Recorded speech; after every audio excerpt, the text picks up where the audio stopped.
Welcome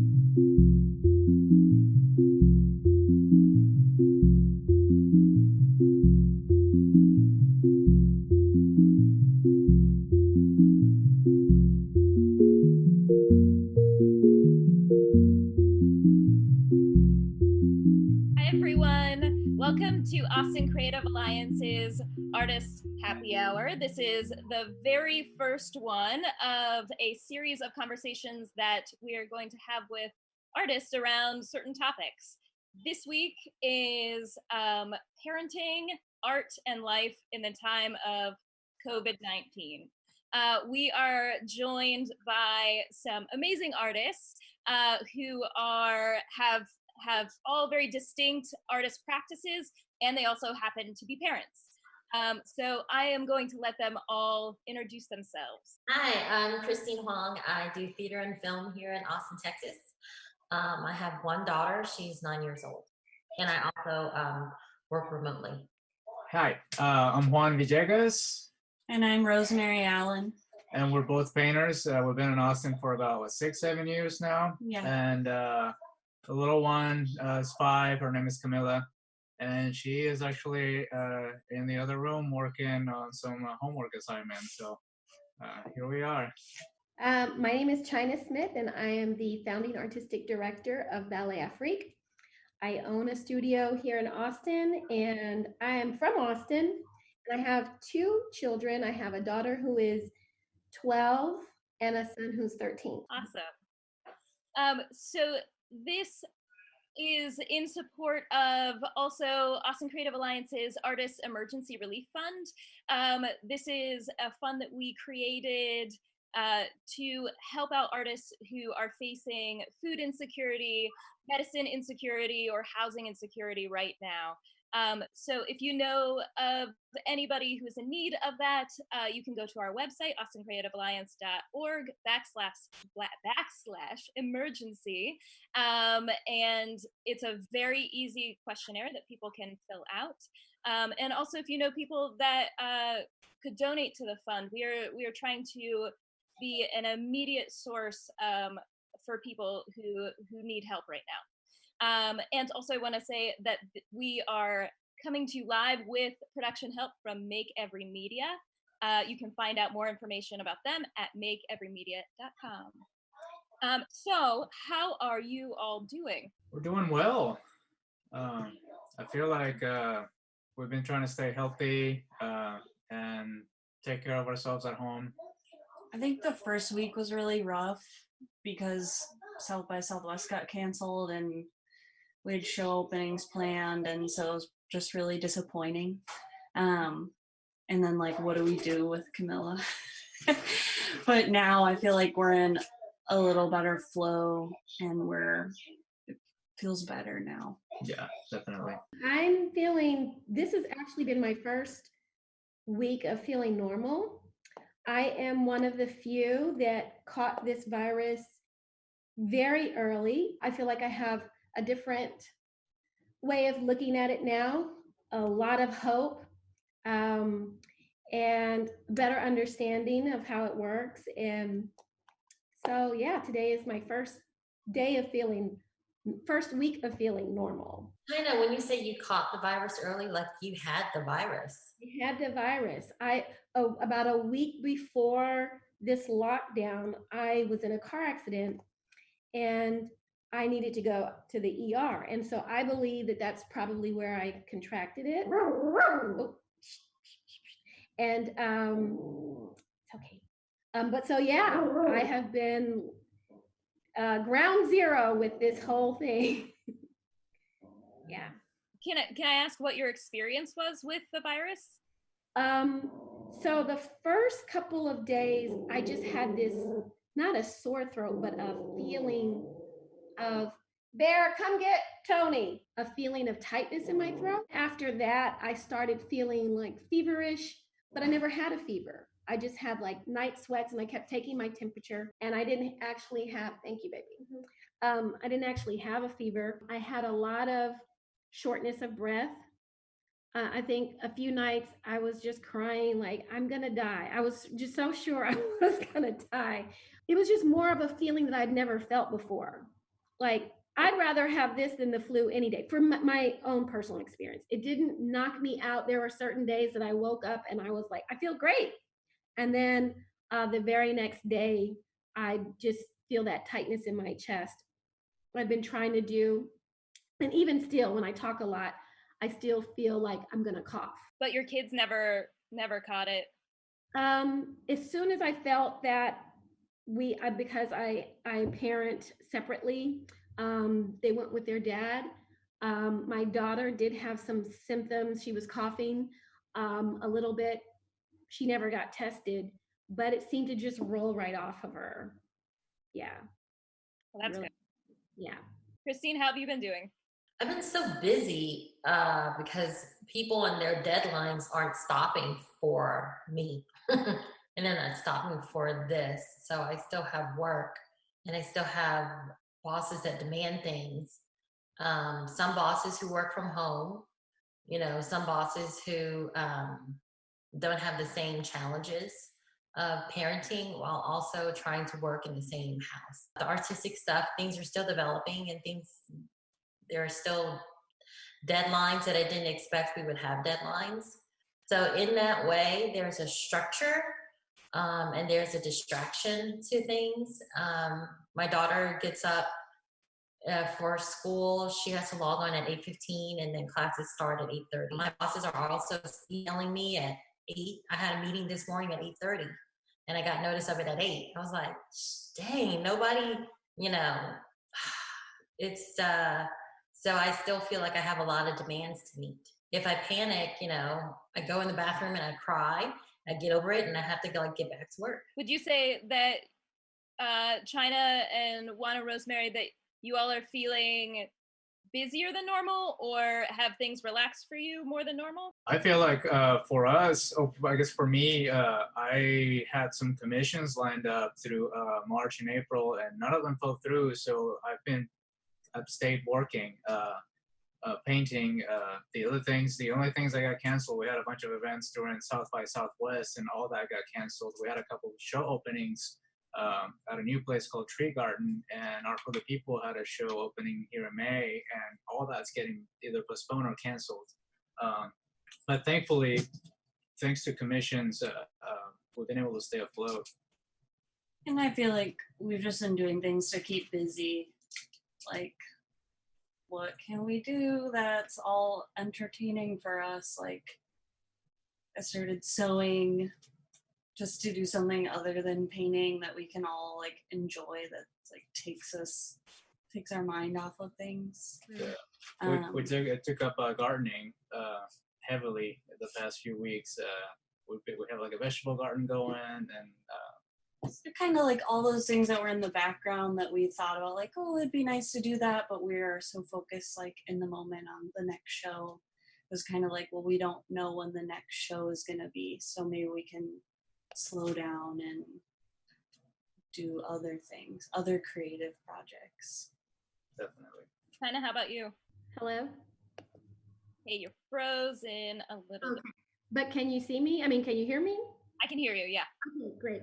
I don't know what's going on with my thingy, but I have been really busy, but I've also had a lot of free time to work on extra stuff. The hardest part for me is that Ballet Afrique is my dance studio is more of a cultural arts community. So I serve a lot of families. And so I've had a lot of responsibility in keeping my families, helping them maintain some sense of normalcy. So trying to keep classes going and also battling this virus has been really tricky. I've chosen to not share that with the families that I work with just yet. But, just trying to keep classes going. It's really strange teaching in a room with nobody there. So just getting used to that. So you've taken all of your classes online? I have been putting them online, yeah. Nice. But I still have had a very large amount of people drop classes. And so that has affected me financially. How are you all balancing now having to teach or school at home? Have you found anything that like works, doesn't work, any roadblocks? I think at the beginning was a little hard because the teachers, she goes to an elementary school, and it took them a little while to get prepared with online classes. So it was just kind of up to us to keep her entertained. So we found a really cool app, Brainpop, and Brainpop Junior for younger kids. And they have a lot of like learning activities, games, quizzes, and it's very user-friendly for children. So we did that for the first couple of weeks, and now her teacher, she's really involved. And we got really lucky because one of our friends, her classmates' moms and another mom got together and started Zoom calls every morning for 30 minutes, and they would choose a subject to talk about. Yeah. So at least like there was something to maybe learn about, like butterflies or bees, or I think we're talking about pyramids tomorrow. Yeah, and so the kids get to have some FaceTime together and talk about whatever they want. And we're still doing that. That's like a routine every morning. But now the school has a new system for online teaching, and so we've been kind of doing that as we go. It's very flexible, so we can choose what day or what hours of the day we can dedicate time for that. So it's just a little getting used to, and getting her on a routine that she enjoys and she doesn't feel too much pressure. So that's a daily challenge. Well, the question was, how are we doing with school? Is that what so she is at a pretty self-sufficient spot right now. She's in 3rd grade. So she reads, she writes, and she can start doing, her homework. I don't really supervise her homework. All I do is ask, did you finish your homework? I think they started doing something with the protractor. I was like, what is that? So it's like that plastic thing, like a rainbow with the thing. And you can print out this protractor, but otherwise they would usually have the plastic protractors in class. So, I feel very lucky. Like my husband has he shares the load a lot. He printed out a protractor and he glued it on the back of like an old cereal box and cut it out with an X-Acto knife. So now she has a protractor to start doing her, is it geometry? I don't know, something with math and the protractor. So she's doing that, and I'm not like I'm not tutoring. I'm just letting her figure it out, because I don't know. That's what you do. My children have assignments from school, which is great. And so we try to have, I think every morning, every night that I go to bed, I'm like, okay, I'm going to try to have a normal school day. And we're going to just go through a school day, but it never really ends up happening that way. And I just am taking this time to really do some non-traditional lessons, like surviving a pandemic. How to, what are staples in your, pantry, and cooking, and, things like that. How to stay sane, organization, just different things that otherwise I wouldn't have time to work on with my children, because, I have teenagers. So they like to be attached to their phone. So I really have to, that's the main thing that I've tried to do, is regulate their time with that. But I'm really enjoying the closeness that we are able to have now, because I do share custody. So this has been really great, because we're just forced to be close right now. So amidst it all, what do you feel like, number one, what do you feel like your kids are processing about what is going on in the world, and how are they processing it? I was thinking about that the other day, and it doesn't seem to be hitting them as hard as I thought it would, because they have this technology. They are still connected in a way. They're not used to that. I mean, they're okay with this type of connection, which is really odd and strange to me. But yeah, my children seem to be just handling it fine. But I will say, working with so many, I have about 100 families that I work with, and the students that I have that were already in dire situations, already struggled with having food in the home, already lived in poverty. When I call and do my checkups, those families are like, oh yeah, we're fine. But it seems that the families that were more well off are the ones that are having the hardest time. That's interesting. Mm-hmm. Why do you think that is? I just think I have some kiddos and families that are just in a constant state of like survival. So every day they might wake up and food might be an issue. So this is you know, it just seems like a everyday type of thing for them. They have the skills. Yeah. And I mean their spirits are high. You know, and like I said, when I check on my other families, I might call a family and the first word out of their mouth might be, I'm so depressed, and like just a completely different perspective. So I applaud those families that, you know, they may not have a lot, but they do know how to handle things like this a little bit better. Those kiddos are speeding through it okay. It's interesting. I started like pulling from, I think like the date, it was Friday the 13th, when I got notice at work that everybody's going to start working remotely. People who didn't have laptops before were getting outfitted with laptops. And then it was the first day where my daughter was going to start her spring break. So she had like half day of school. And I just remember I started to kick into another gear, and I started to channel my mom and like all the things that she raised us with, like as like a refugee parent, like clean your plate, don't waste this, don't throw out that jar. That's, you know, like make the meal stretch, or every little thing, not one piece of rice. You just don't waste it. And it's like, I understand her so well now, because she had to do that for 5 kids. I only have 1. And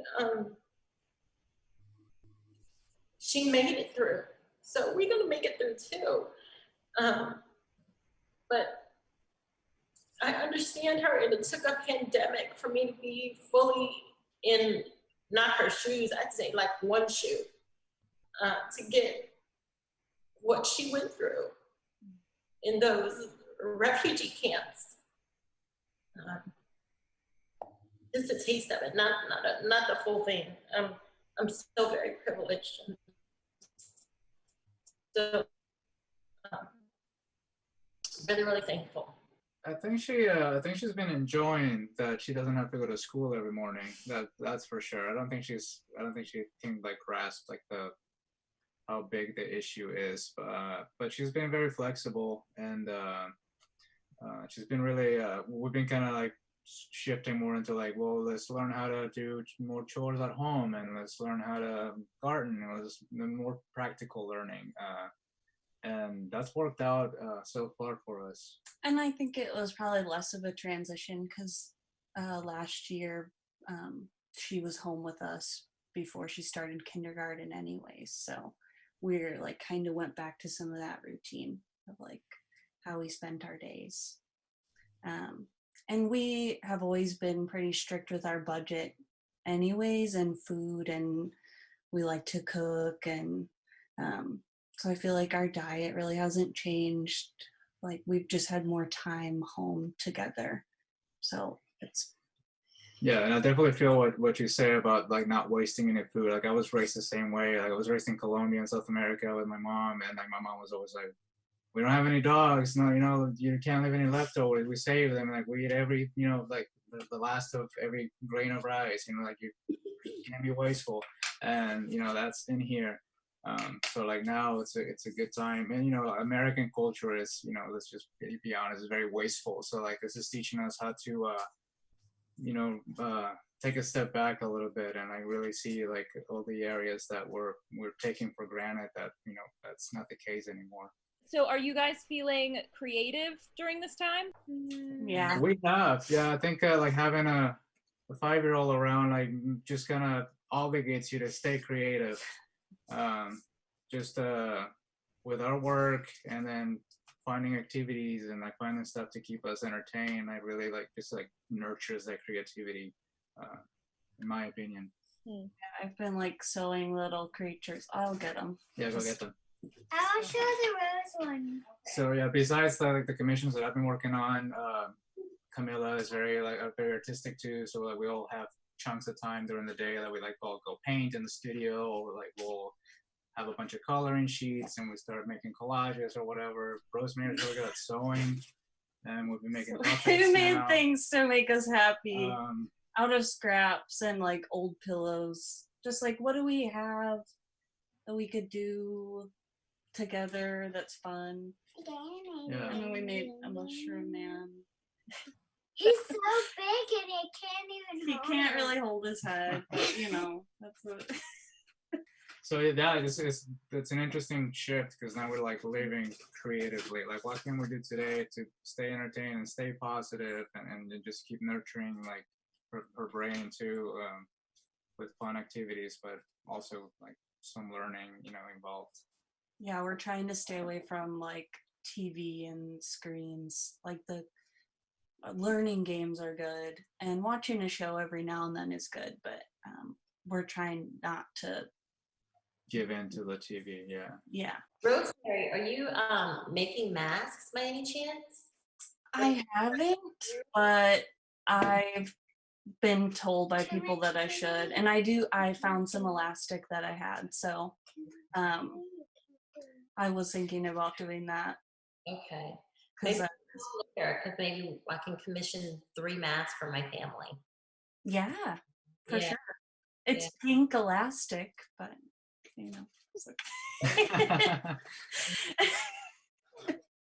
But we gotta be picky, Yeah, I know you're gonna be selective about the colors, but Yeah. Yeah, I I can do that. Black Sharpie and just whatever.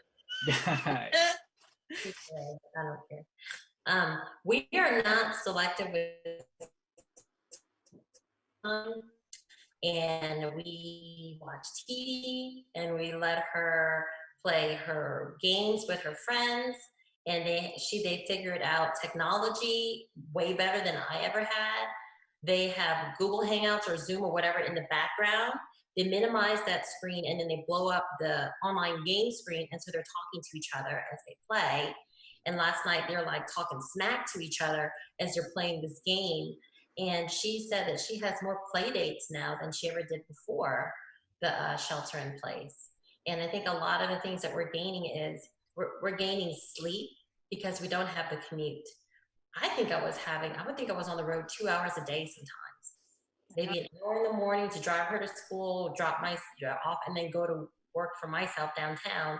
And then the same thing at the end of the day, picking her up, fighting downtown traffic, all that stuff.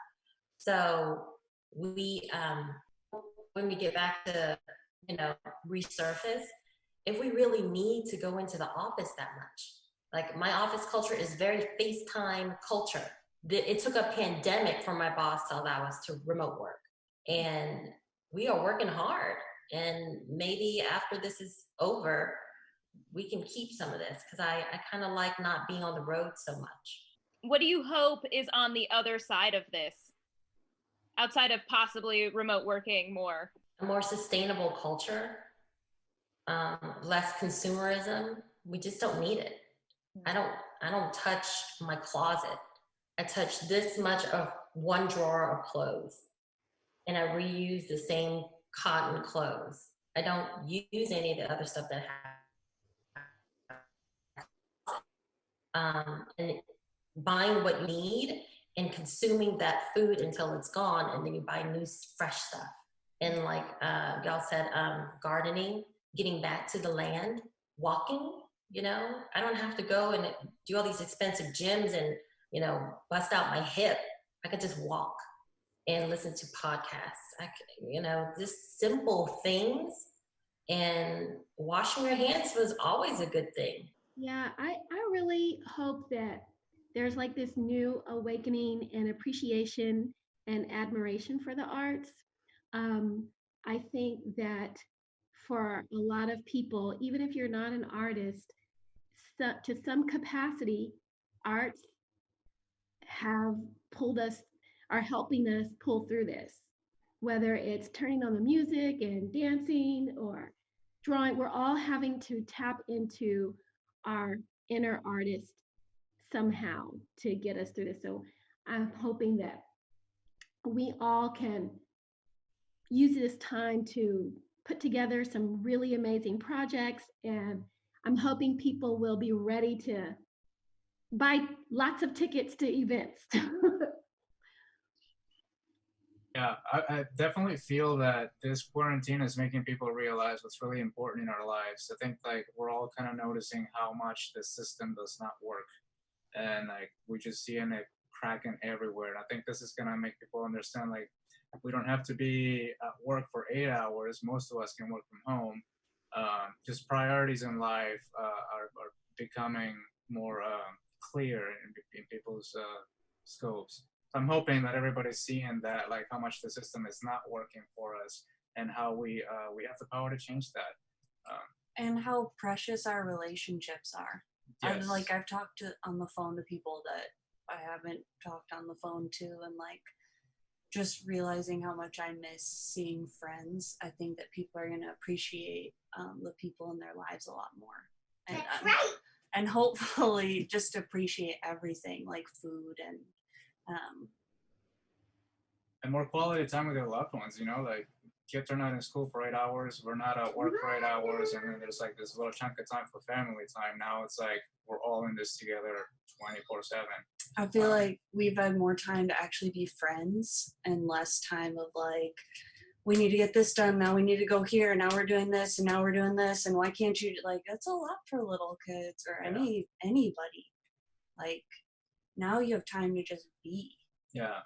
And I like, there's more time for people to just kind of be with themselves, and that's important, you know, because all change starts within, and like now people are being forced to stay in and contemplate, and maybe hopefully people are meditating more now. But yeah, it's I think a lot of good is going to come out of this. So plus nature is getting a big break from us. Right. Yeah. Oh, and one last thing is like I feel closer to our neighbors now too, because like we're all in it together, and like I appreciate having, like we're in a duplex, and so our neighbors are really close to us, and I just appreciate having a conversation with my neighbor across the fence, just because it's somebody to talk to, you know, and like, and we can help each other. Yeah. So that's been really nice. Well, thank you guys so much for taking the time to talk to us. I think that is a beautiful way to end this. Can't wait to continue this conversation online. If anybody out there has any other topics or other artists that they would like us to talk to, we are open for ideas. Thank you all for supporting the Artist Relief Fund. If you would still like to support it, you can go to Austin Creative Alliance /emergency. And again, that relief fund is, we're trying to fill immediate needs of artists who are facing food insecurity, housing insecurity, or don't have the means to get medicines that they direly need. So if you are one of those people, please go to that page and fill out the really quick questionnaire. If you have the ability to donate, we would love that. Thank you again to MakeEveryMedia.com for helping us live stream today. Thank you, Chyna. Thank you, Rosemary. Thank you, Juan. Thank you, Christine, for sharing your wonderful insights. I look forward to talking to you guys soon. Thank you, Jenny. Thanks, Thank you, everybody. Y'all stay safe, stay well. Thank you. You too.